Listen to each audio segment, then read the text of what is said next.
Olá, meu amigo, minha amiga, bem-vindos a mais um Portal de José. Muito obrigado a todos vocês que têm prestigiado tanto o nosso espaço aqui. E hoje eu tenho a satisfação de receber Eduardo Moreira para a gente comemorar os mais de 20 milhões de visualizações dos nossos vídeos nesse período de um ano para cá.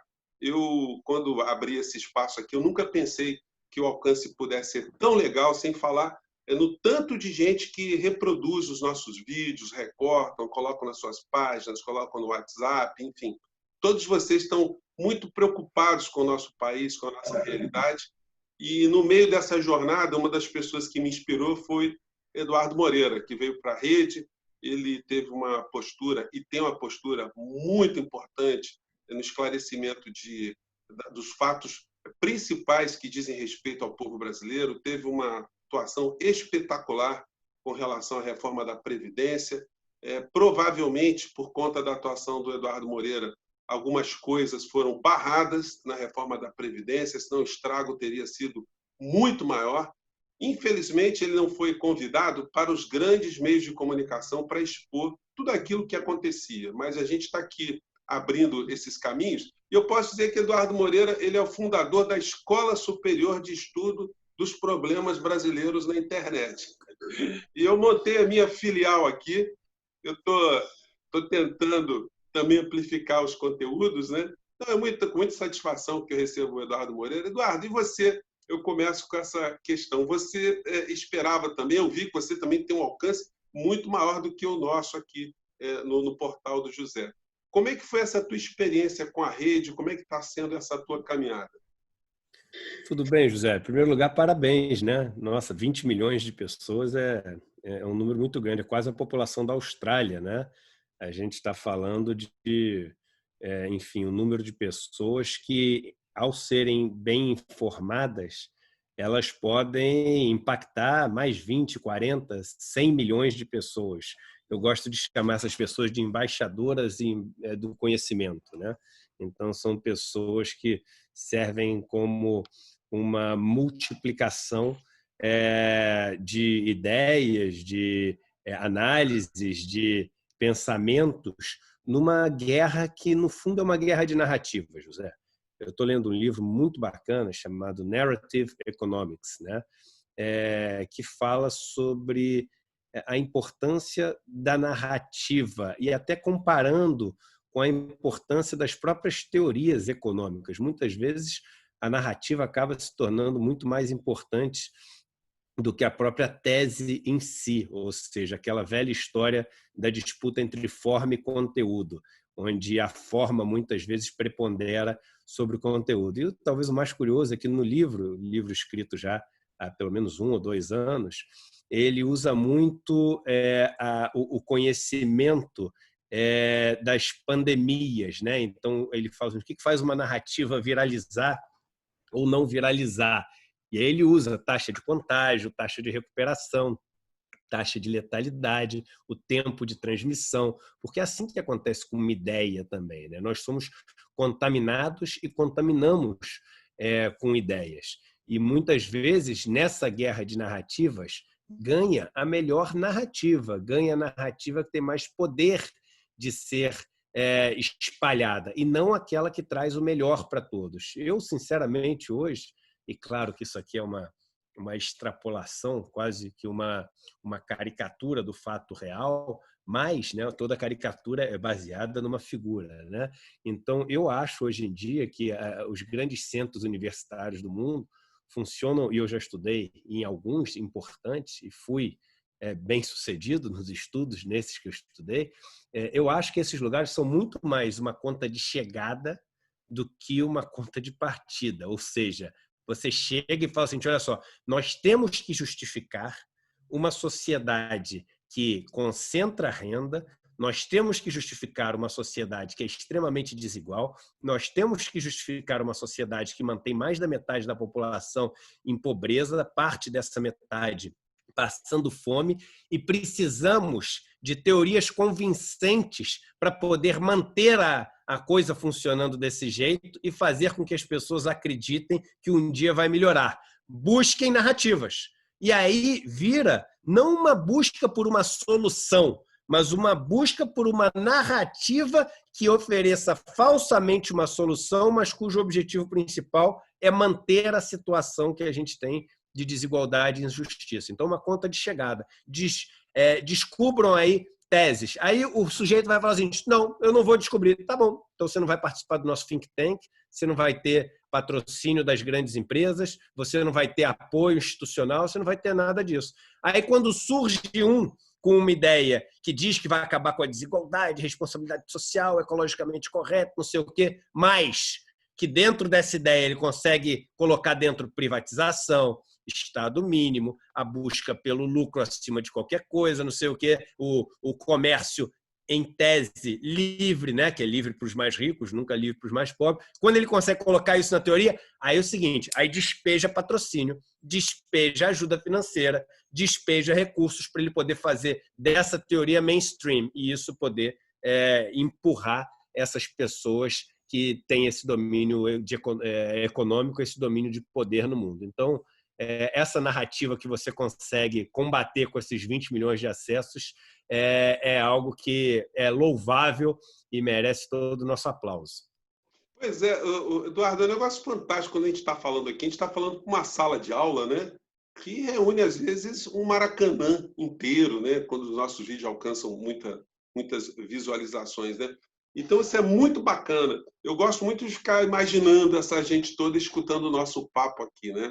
Mas dentro disso que você falou, Eduardo, tem um outro fator também que contribui com essa visão da narrativa, que são os aspectos das religiões pentecostais ou neopentecostais, que fazem também esse tipo de mistura de fé religiosa ou de uma busca espiritual com um acoplamento a bandeiras econômicas também, né? Aí se criou esse tal monstrengo de conservador nos costumes e liberal na economia.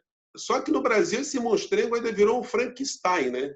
Porque é um modelo ultraliberal na economia e achatador de direitos sociais, né? E o cara sempre acreditando que, dentro dessa narrativa que você está falando, que o Brasil vai melhorar. Bom, mas eu queria tocar aqui com você em alguns aspectos aí que vai muito dentro da tua área também, porque está se discutindo muito o impacto das pesquisas, da pesquisa que o Datafolha fez agora, o impacto que o auxílio emergencial teve na aprovação do presidente da República. No programa que eu gravei anteriormente, eu abordei que o Bolsonaro, hoje, ele está num comportamento absolutamente distinto de um mês atrás, porque, como ele não está indo para o cercadinho, isso evita dele falar muitas insanidades.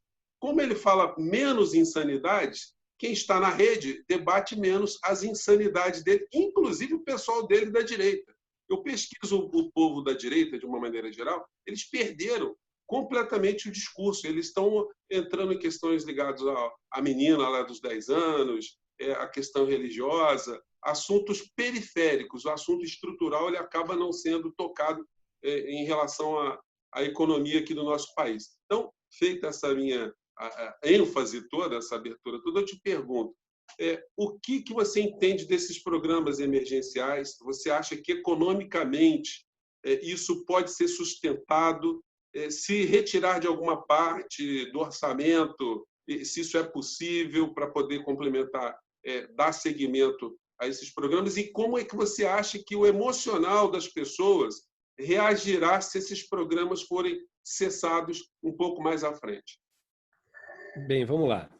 São vários temas aí para a gente falar. Em primeiro lugar, essa alta da popularidade do Bolsonaro, ela acontece naquela parcela que é a parcela meio que móvel de apoio e não apoio de Bolsonaro. A gente tem que dividir os 30% de Bolsonaro, eles também não são homogêneos, né? A gente tem uma turma que apoia Bolsonaro, que é aquela turma que tem Bolsonaro como um ídolo de rock, uma estrela da televisão, ou seja, a pessoa que é fã de Bolsonaro, que é fã das maldades de Bolsonaro, que é fã das atrocidades, das agressões, de todas essas barbaridades de Bolsonaro. Pessoas que foram criadas num mundo extremamente agressivo, num mundo onde as pessoas humilham, dominam, maltratam e etc.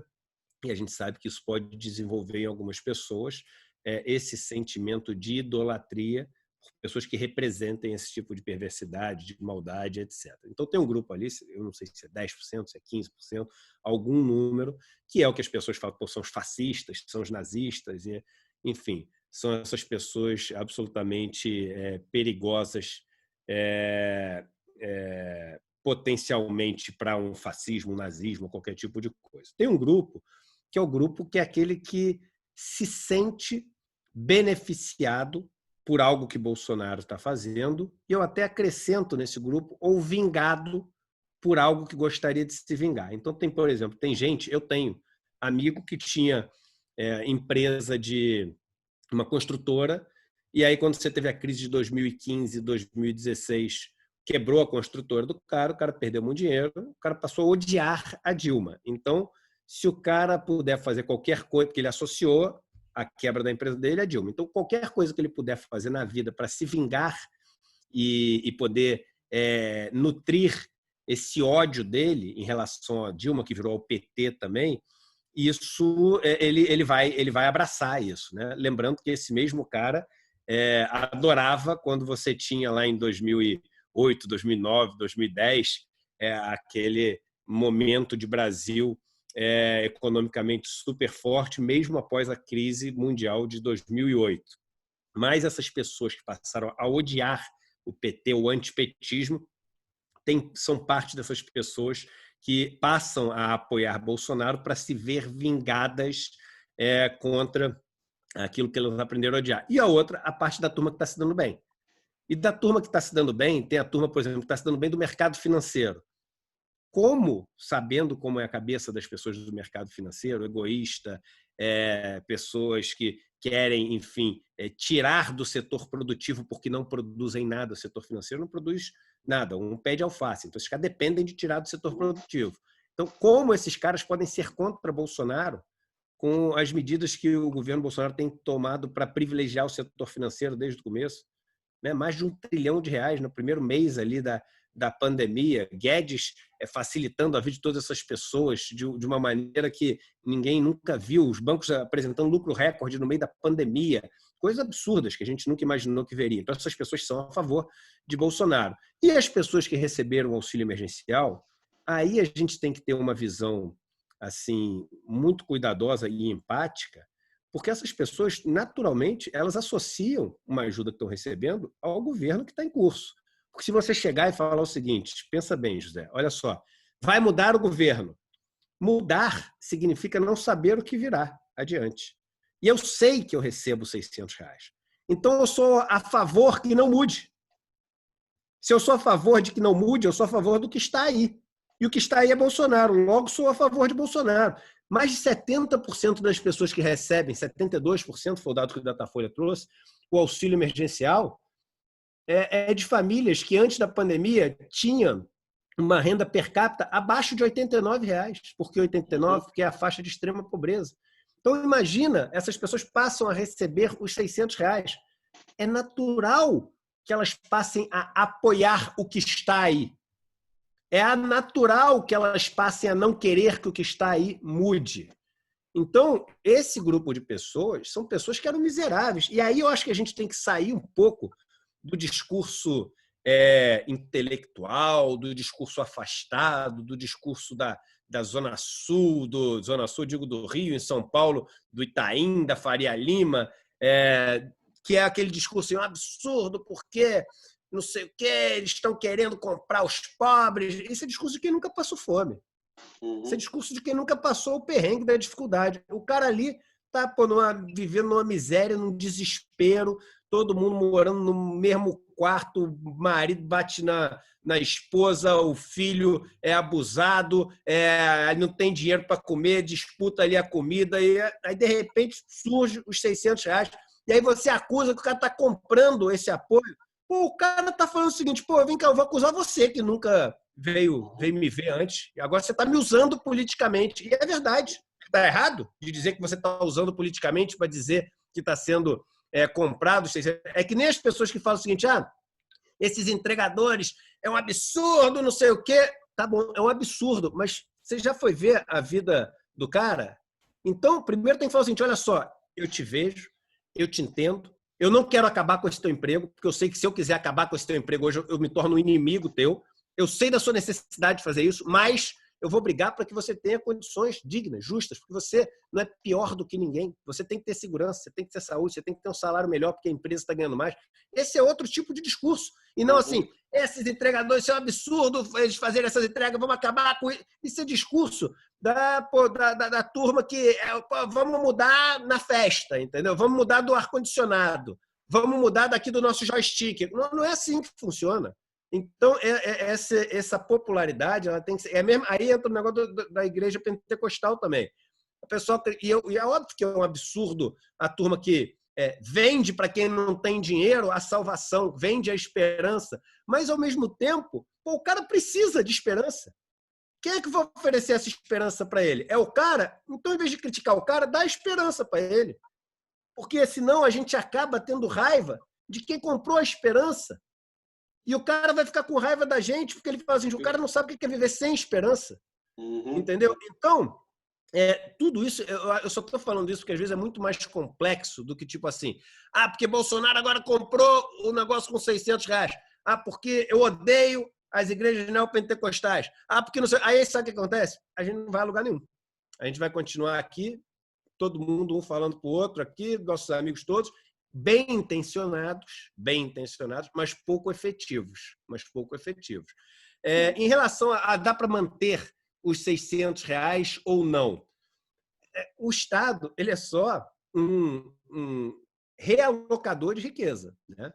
Então, ele escolhe de quem ele tira e para quem ele dá. Então, se você for pegar na forma como está determinada essa realocação hoje, não dá.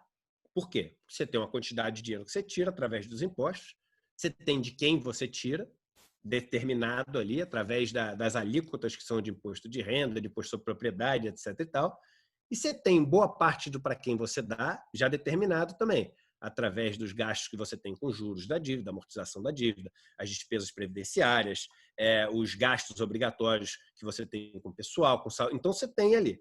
Agora, se você tem uma nova necessidade, e isso me parece ser uma necessidade, você dar esse tipo de... A nossa economia não entrou num caos total por causa dos R$600. Por causa dos R$600. É isso que fez a economia estar minimamente funcionando, porque essas pessoas elas consomem 100% do que elas ganham. Então, o governo não está jogando na mão, como os juros da dívida, que você joga na mão dos mais ricos, aquilo fica represado. Não, todo esse dinheiro que está aí, auxílio emergencial está voltando para a economia, 100% voltando para a economia. Então, esse negócio é uma necessidade. Essas pessoas elas precisam desse dinheiro para ter o mínimo de dignidade. Então, nós temos que buscar de onde tirar esse dinheiro, né? E de onde tirar esse dinheiro? De onde tirar esse dinheiro é o seguinte: você pode, por exemplo, passar a taxar os mais ricos. Você pode mudar a forma como você cobra os impostos. Cobrando imposto sobre dividendos, você taxando as grandes fortunas, você aumentando o imposto territorial rural. Sempre é importante a gente dar para as pessoas noção desse negócio, né? Cobram-se de todas as terras do Brasil, os latifúndios. Pensa no Brasil inteiro, né? Você vai ver a cidade de São Paulo no Brasil é um ponto. A cidade de São Paulo no Brasil é um ponto. No Brasil inteiro, cobram-se de todas as terras de imposto territorial rural 1 bilhão e 400, mais ou menos, milhões, mas 1 bilhão de reais por ano. Por ano. Isso é mais ou menos um mês de arrecadação. É menos de um mês, se não me engano, de arrecadação de IPTU na cidade de São Paulo. Então é o seguinte, os grandes latifundiários no Brasil não pagam imposto. Eu estou num sítio aqui, né, onde eu tenho esse sítio já há algum tempo, perto de São Paulo, 120 mil metros quadrados o sítio. Quanto você acha que eu pago de imposto territorial rural, que é o meu IPTU do sítio por ano? R$250. 120 mil metros quadrados, R$250 por ano. Você acha que isso é certo? Uma vez sentado do lado de um cara do mercado financeiro, que sentou do meu lado no avião, o cara deve ter falado, caraca, hoje é meu dia, porque o pessoal, assim, eu sou um lixo tóxico para a turma do mercado financeiro. Aí o cara ficou mega sem graça, aí quando ele começou a puxar papo assim, né, ele falou, só acho que você é meio radical, não sei o quê. Aí eu falei, eu fiz essa pergunta, quanto você acha que eu pago de imposto lá no sítio? Falou, não, eu sei que TR é muito baixo. Eu falei, mas quanto você acha? Não, é baixo, eu sei que é muito baixo. Eu falei, mas quanto? Dá um número. Falei, sei lá, 3 mil reais por ano. Eu falei, 250, você errou por mais de 10 vezes. Como é que você pode discutir uma coisa que você erra por mais de 10 vezes? Você não sabe nada disso. Qualquer coisa que você erre por mais de 10 vezes, não é 10%, não. Né? A gente está falando de 1000%. Qualquer coisa que você erre por mais de 1000%, você não sabe nada. E qualquer coisa que você não sabe nada, você não pode discutir nem julgar os outros. Entendeu? Então, o que eu acho é o seguinte, então você tem essa teoria. Aí tem a turma da teoria do MMT, né? Modern Money Theory. O Modern Money Theory fala assim, imprime dinheiro. Aí começa a turma a falar, imprime dinheiro, vamos imprimir dinheiro. Gente, como é que funciona o Modern Money Theory? E pode ser sim útil. Ele meio que inverte a lógica e fala o seguinte, o Estado ele não arrecada para gastar. O Estado gasta para arrecadar. Tem até uma metáfora interessante que ele chega e fala assim, é como se o pai chegasse para o filho e falasse assim, olha só, eu quero que você lave meu carro. Tá aqui, ó. Aí, meu filho, como é que você vai me pagar? Aí o pai dá assim, 5 cartões de visita. Sabe aqueles cartões que a gente tem de visita? Dá 5 cartões, tá aqui, ó, o pagamento para você lavar meu carro. 5 cartões de visita. Aí eu falei, pô, mas 5 cartões de visita, mas isso aqui não serve para nada. Ele falou, não serve. A partir de hoje, você tem que pagar a comida que você come nessa casa, dormir nessa casa, etc. Eu vou te comprar o imposto. 5 cartões de visita por mês. E aí o filho lava o carro do pai, recebe os cartões de visita, ou seja, e depois que o pai recebe os cartões de visita, ele rasga os cartões de visita. Então, ele só usou para fazer com que um potencial de riqueza existente fosse destravado, chegando o começo desse processo naqueles que têm o potencial de fazer o negócio. Né? Então, o que ele faz? Ele gera a riqueza que vai bancar a arrecadação dele no final, mas ele começa o processo de investimento. Só que isso, só imprimir o dinheiro não adianta, porque você tem que fazer chegar na pessoa certa para poder destravar. Por isso que a gente até diz que você só usa, ela só tem uma eficácia grande quando você tem potencial de riqueza não sendo utilizado, que eles chamam de idle economy, economia ociosa, né? Ou seja, as empresas estão com potencial de produção muito abaixo do esperado, etc. Eu vou te dar um exemplo interessante. Se fosse só imprimir dinheiro, ô José, vamos fazer o seguinte, vamos colocar 5 casas da moeda em Marte. Bota em Marte 5 casas da moeda e começa a imprimir dinheiro.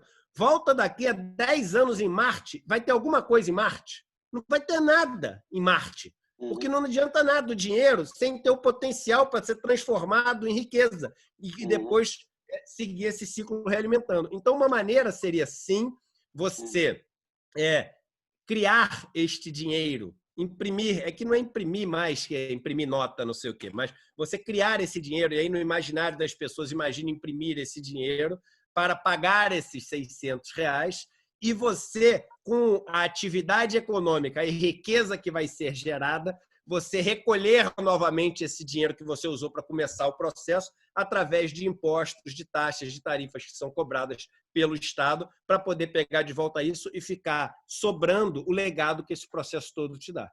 Pois é, Eduardo. Eu já li em algum lugar que o dinheiro circulando no mundo, né?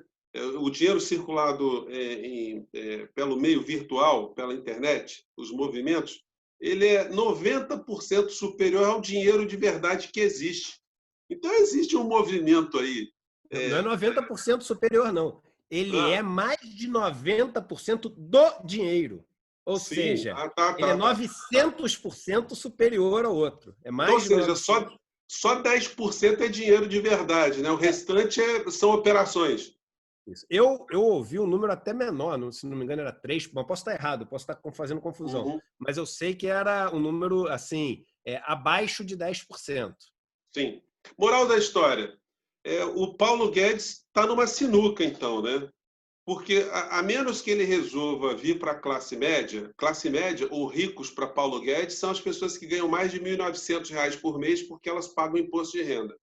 Então, ele já está usando esse discurso de que livro é supérfluo, tem que taxar livro, tem que pegar as pessoas que estão fora do mercado de trabalho, os 40 milhões de invisíveis. É um negócio impressionante, né? O ministro da Economia falar em 40 milhões de invisíveis chega a ser uma coisa aviltante e agressiva. Mas ele quer pegar esse pessoal que sobrevive de todas as formas possíveis e taxar esse pessoal, tributar esse pessoal. Ele diz ampliar a base, né? e para manter a mesma arrecadação, ou seja, se ele não vier para cima da classe média, ou os ricos, como ele está dizendo, né, para retirar dinheiro para jogar para esses programas, os programas eles não vão se sustentar, porque taxar os super ricos, isso aí está fora dos, pelo menos, dos projetos de reforma tributária que eu li em todos os jornais até agora. Eu não vi nenhum projeto de tributar fortunas individuais, remessas de lucros para fora do nosso país, os investidores, os fundos de investimentos, enfim, os abutres. Nós não vimos nada em relação a isso, a taxar grandes propriedades. Então, ou ele vai para cima da classe média, considerada essas pessoas de mais de R$ 1.900, ou então o programa tende a se acabar. E se acabar, aí que está a grande interrogação. Como é que as pessoas vão reagir a uma perda ou uma cessação desses programas? Aí eu volto a te jogar essa batata quente para tentar intuir o que pode acontecer. Não, a gente está, nesse momento, absolutamente dependente disso. O número de cargos, de postos de trabalho que foram perdidos na pandemia é muito maior do que as pessoas imaginam. As pessoas, elas olham a taxa de desemprego, que é aquela que aparece no Jornal Nacional, nos portais, etc., que cresceu de 12,9 para 13, não sei o quê. Essa taxa de desemprego, ela só considera desempregado aquele que procurou emprego ao longo do último mês. Numa pandemia, as pessoas não procuram emprego. Primeiro, porque elas não querem se expor à doença, e segundo, porque elas acham que as empresas não vão dar no meio da pandemia emprego para elas. Então, elas não querem queimar as fichas ali na história. Quando você desconsidera isso, ao invés de ter aumentado 300 mil, 400 mil, 500 mil o número de desempregados no Brasil, o número de pessoas que perdeu o emprego vai para 9 milhões, José. 9 milhões. Aí a gente tem uma noção real do tamanho da encrenca que a gente está vivendo no Brasil. E a aposta do governo é deixar esse negócio meio que escondido, e uma hora a economia vai voltar, as empresas vão contratar, mas ele tá adiando a bomba. Ele não está querendo enfrentar o monstro, escondendo o monstro. O problema é que enquanto você esconde o monstro vai crescendo. E muitas vezes, quando as pessoas veem o monstro, ele não pode mais ser vencido, né? Então, me preocupa muito ver assim o que esse governo está fazendo, porque eu acho leviano isso. Você não pode esconder a real situação do povo. É claro, você não pode fazer com que as pessoas percam a esperança, se desesperem mais do que devem, né? Mas você, ao mesmo tempo, não pode esconder uma realidade, porque você está lá para representá-las, né? Você está lá para representar essas pessoas todas. E eu vejo o seguinte, que Guedes perdeu a principal parcela do seu grupo já, as pessoas todas assim extremamente incomodadas com a forma como Guedes toca o seu mandato como chefe do Ministério da Economia. Aliás, por todos os lugares onde Guedes passou, Guedes sempre decepcionou e incomodou na forma como ele gere suas equipes, suas empresas e os resultados que ele oferece. Como é que ele ficou rico, então? Guedes estava no lugar certo, na hora certa, no banco de investimento, que ganhou uma fortuna em operações nas maxi desvalorizações que o Brasil teve, nas épocas de cupom cambial gigantesco. O que é cupom cambial? A diferença que você tem entre a taxa de juros fora do país e de dentro do país, e com câmbio controlado. Então, o que o pessoal fazia? Pegava o dinheiro emprestado lá fora a 3%, aplicava no Brasil a 40%, sabendo que o dólar não ia subir. Então, você ia criando uma dívida pública enorme, sem o cara ter que ter um mínimo de inteligência. Aí, no dia que desvalorizou, a turma toda, de alguma maneira, teve um insight, né? Vamos chamar de insight, é tão parecido com insider, né? Insight, essa palavra, né? Mas vamos supor que a turma teve um insight e boa parte dela sabia que o Brasil ia desvalorizar antes, e aí trocou a sua posição, e tudo que tinha ganho em cima do governo antes ganhou dobrado depois, quando o câmbio foi desvalorizado no Brasil. E aí, assim, essas pessoas do mercado financeiro fizeram sua fortuna porque estavam lá, na idade certa, no lugar certo, e ganharam muito dinheiro. Nassim Taleb chama isso de fooled by randomness, né? Iludidos pelo acaso. São pessoas que se acham geniais porque estavam ali no lugar certo. Como se você pedir para todo mundo que você conhece jogar uma moeda para cima 10 vezes, vai ter um que vai cair 10 caras seguidas. Talvez o cara comece a se achar que ele tem uma técnica para fazer sair só cara. Talvez ele comece a vender livros para dizer que ele tem como saber que só vai sair caras. Talvez ele ganhe milhões ensinando as pessoas a tirar só caras e, na verdade, ele é só um fruto do acaso. Guedes é um fruto do acaso. É um cara e engana muito bem, porque foi um cara que fez uma faculdade lá fora, morou lá no Chile no meio da ditadura e aí estudou esses pensadores liberais, etc. E é um cara que tem essa capacidade de falar de uma maneira arrogante, que é valorizada na nossa cultura, o cara que fala de uma maneira arrogante, citando filósofos, pensadores, teóricos, etc., e guardando datas. As pessoas acham que essas pessoas são geniais, né? Hoje em dia, você não precisa mais, você tem o Google, né? O Google sabe infinitas vezes mais do que qualquer uma dessas pessoas. Você quer saber uma data, uma citação? Bota no Google, não precisa ouvir um cara desse falando para você achar que o cara é genial. O que importa é a capacidade que a gente tem de processar as informações e de fazer com que as informações se traduzam numa vida melhor para as outras. Isso o Paulo Guedes não tem. Isso o Paulo Guedes é incapaz. As pessoas próximas a ele já perceberam, estão todas largando o barco, e aí me preocupa ainda porque estão largando o barco com todas as informações que pegaram dentro do governo. O secretário de desestatização é um dos maiores investidores pessoa física no Brasil. Olha que beleza. O cara que era o secretário de desestatização, que tem um mapa da mina, o que vai ser privatizado, quando vai ser privatizado, a que preço vai ser privatizado, saiu e é um investidor pessoa física agora. E é o mesmo cara que defende, sabe o quê? A livre competição. Que livre competição é essa, José? Onde um sabe tudo e quer competir de igual para igual com outro que não sabe nada. Um tem o contato do ministro, o outro não tem. Sem falar no Mansueto, que era o cara que coordenava todas as informações da Receita Federal e agora vai para o banco fundado pelo Guedes, né? São verdadeiras aberrações éticas.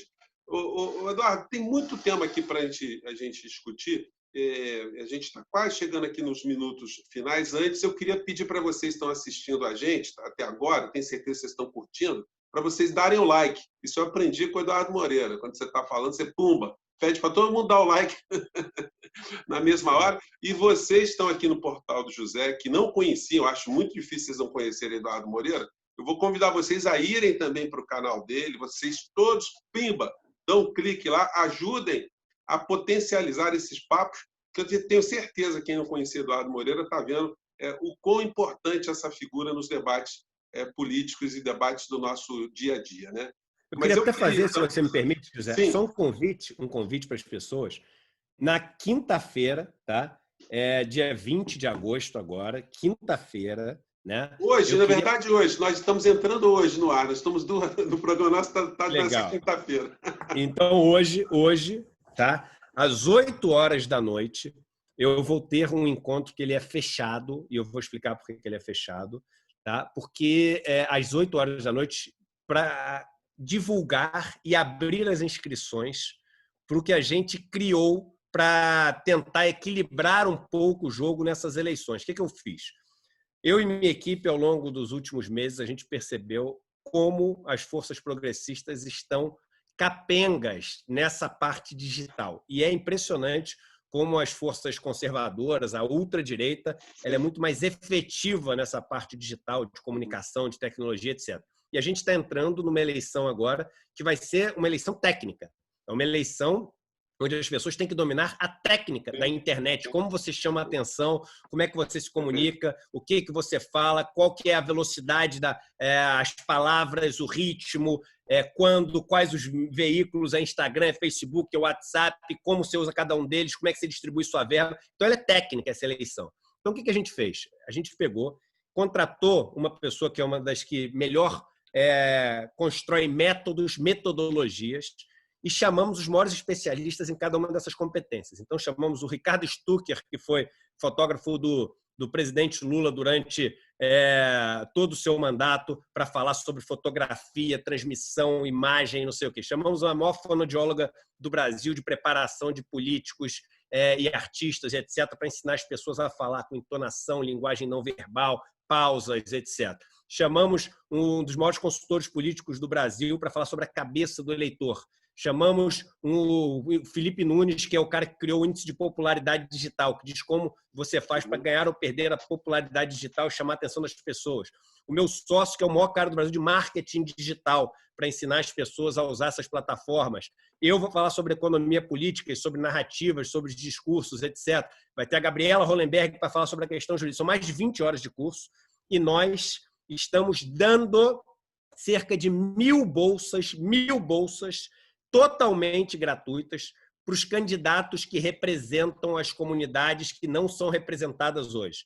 Então, vai ser mais ou menos metade para candidaturas negras, vai ser metade para candidaturas de mulheres, o MST, os sindicatos, a Educafro, todos vão ter bolsas que eles vão ganhar para poder a gente ter muito mais chance de eleger essas pessoas. E amanhã a gente vai abrir as inscrições para aqueles que vão se inscrever pagando. A gente fez para ter essas pessoas num preço super acessível. Então, amanhã não, hoje, né? Então, hoje, às 8 horas da noite, quem quiser se inscrever para poder assistir essa aula é mce2020.com.br. MCE, Método do Candidato Eleito 2020.com.br. Eu acho que é uma contribuição que a gente está dando. São quase 1.000 bolsas para as pessoas poderem competir de igual para igual, porque senão essa eleição vai ser uma eleição que vai ser um perigo. Bom, espetacular. E tem mais, né? Mesmo para as pessoas que não estão com candidaturas já preparadas para esse ano, o curso já serve como um grande para se preparar, montar a base. É isso aí. Daqui a 2 anos, para quem quer amadurecer mais essa ideia. Pô, espetacular, Eduardo. Sensacional a ideia. Tem aí o meu apoio também. Se bobear, até eu vou me inscrever para conhecer mais dessas mecânicas, dessas ferramentas. Porque eu estou aprendendo aqui muito também, né? Então, agora eu queria pegar aqui a tua fala, porque você, como é um homem do mundo, eu queria saber a tua opinião sobre as eleições dos Estados Unidos, que isso sempre acaba tendo algum tipo de repercussão na nossa economia e no mundo pós-Covid também, né? Eu sei que é uma situação absolutamente sui generis, porque o mundo nunca vivenciou situações remotamente próximas do que a gente está vivenciando. Mas qual a tua expectativa, você, quando analisa as candidaturas postas lá nos Estados Unidos e o que pode acontecer com o Brasil dependendo dessas variantes? Ou será que não vai acontecer absolutamente nada com o Brasil, independentemente ou dependentemente do que aconteça lá? Bem, vamos lá. Em primeiro lugar, eu acho que Trump vai ser derrotado, tá? E quem está falando isso é alguém que foi um dos únicos, né, que falou que Trump ia vencer as eleições no artigo da Exame. Eu, no artigo da Exame, com não sei se 1 mês ou alguns meses, quando a Hillary era total favorita, eu falei que achava que Trump venceria, né? E agora eu acho que você vai ter uma vitória do Biden, né? Primeiro porque isso que talvez seja visto por muitas pessoas como um defeito do Biden acaba sendo uma virtude neste momento, que é ser um cara mais frio, tal, picolé de chuchu, né?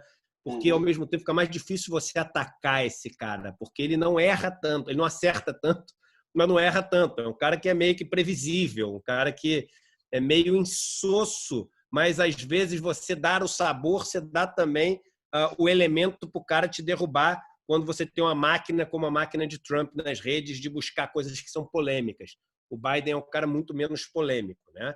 Ele acertou muito, para mim, na sua vice, porque o processo eleitoral nos Estados Unidos é muito duro até você escolher o candidato democrata e republicano.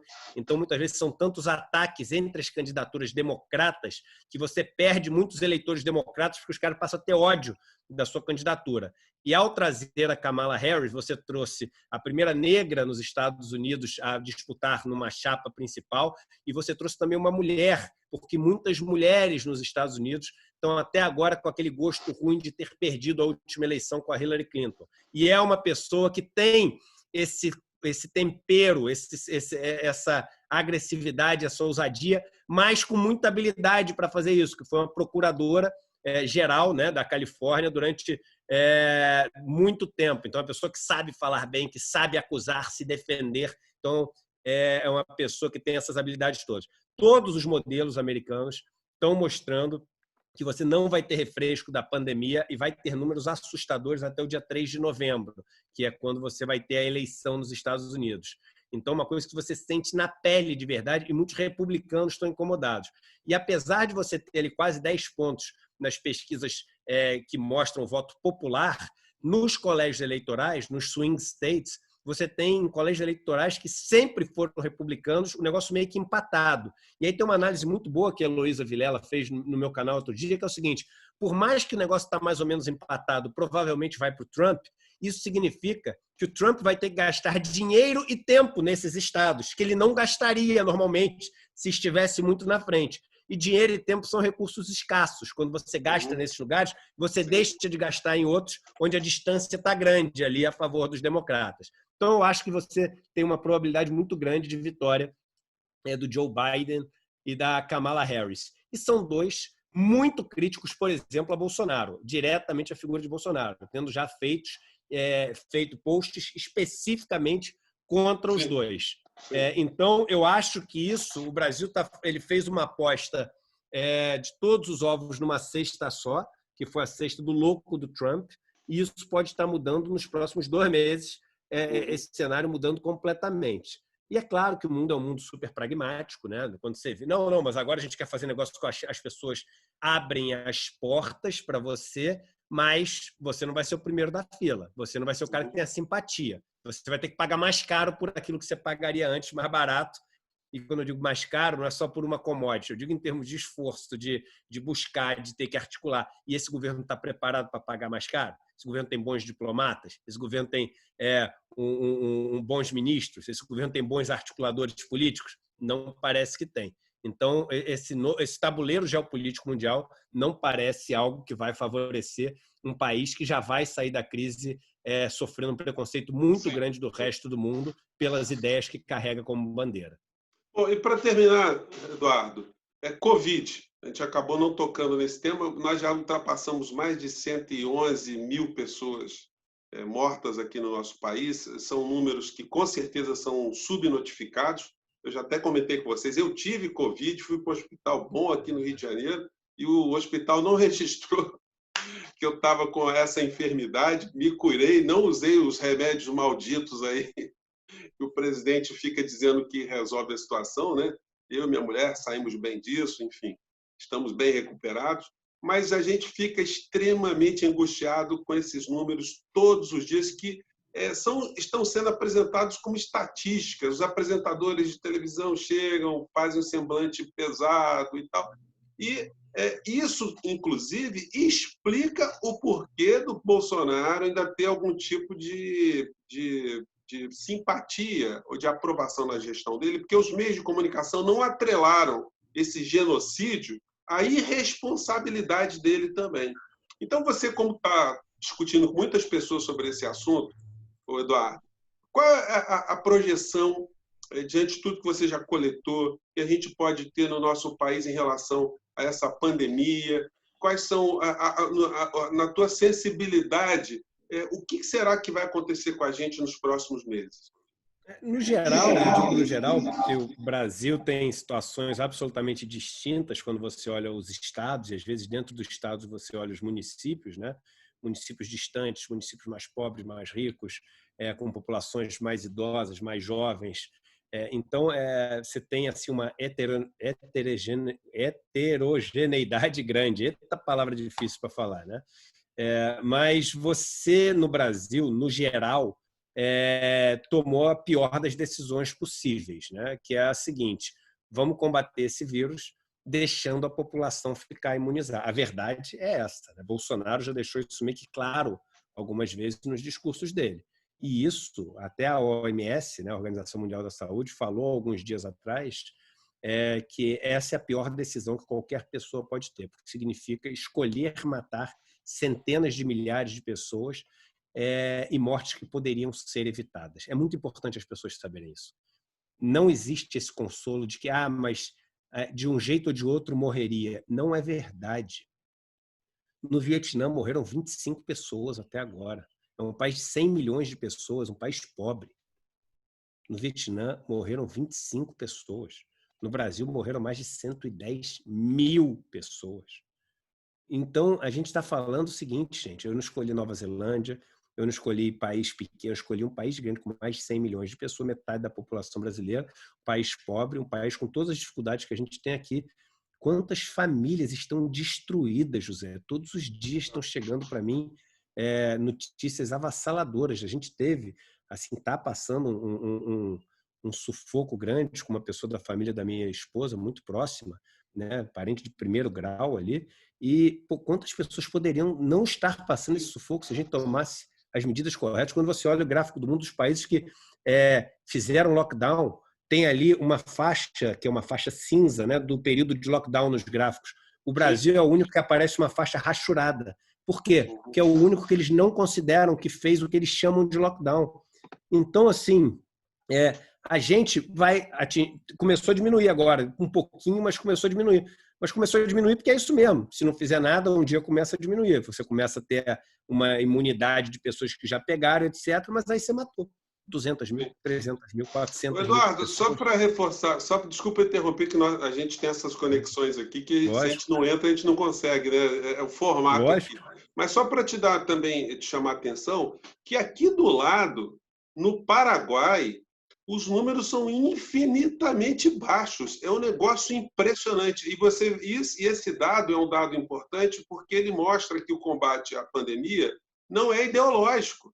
Ele não deveria ser tratado ideológico. O presidente do Paraguai é um governante de direita, mas ele, desde o começo, ele adotou o lockdown, ele fez a quarentena, o isolamento, e os números são muito baixos, estão próximos desse do Vietnã. O número é de 25, 30, 40 pessoas. A última vez que eu vi essa estatística, um mês atrás, eram 15 pessoas. É um negócio assim surreal, né? Mas é explicável justamente por uma coisa que um comportamento que eles fizeram lá. E detalhe, né? Brasileiro não entra no Paraguai. Eles colocaram nos lugares onde há o tráfico lá, o contrabando de cigarros, eles colocaram cerca com arame farpado. Eles colocaram exército. Os paraguaios que estavam no Brasil querendo entrar de novo lá no Paraguai tiveram dificuldade. O que eles fizeram com isso? Eles salvaram centenas e milhares de pessoas na pátria deles, enquanto aqui no Brasil, com essa coisa, comportamento negacionista, né? Então, eu analiso muitos números aqui na América Latina. A Argentina tem números também muito interessantes, eles preservaram muitas vidas, eles estão lá num comportamento muito racional, que era o comportamento que a gente tinha que ter no nosso governante. Mas essa conta vai chegar lá para ele lá na frente, viu? Eu não tenho dúvida que essas pessoas que estão perdendo os seus parentes, os seus familiares... Resumindo, José, quem não salva podendo ter salvo, matou. Exatamente, exatamente. Eduardo, olha, chegamos aqui no nosso papo. Você é uma pessoa que, com o teu conteúdo, a gente agarra na prosa aqui, a gente não para mais. Então, quero te agradecer de você estar comigo nesse vídeo, nesse papo comemorativo das nossas mais de 20 milhões de visualizações nos nossos vídeos. Quero te desejar aí também a tua caminhada cada vez mais próspera, cada vez mais firme. Você tem sido um farol para muitas pessoas. E eu estou aqui com a minha lamparina no caminho também, tentando fazer o máximo. Muito obrigado por você ter ficado aqui com a gente, ter compartilhado aí as suas falas. Eu recomendo às pessoas que estão aqui no Portal do José de se inscreverem lá também, acompanharem o curso, esse curso aí de quinta-feira, às 20 horas da noite, às 20 horas, né? Nessa quinta-feira, 20 de agosto, vai ser muito interessante. Eu também vou dar uma clicada lá para dar uma olhada. E muito obrigado, Eduardo. Suas considerações finais aí. Um abraço e parabéns, porque 20 milhões não é para qualquer um, não, meu irmão. Essa lamparina aí tá mais para aquelas fogueiras de São João gigantes que iluminam a cidade toda. Obrigado, querido. Sucesso e vamos em frente. Muitas coisas para fazer. Valeu. Obrigado. Tchau, gente. Obrigado por vocês terem ficado com a gente aí. Tchau.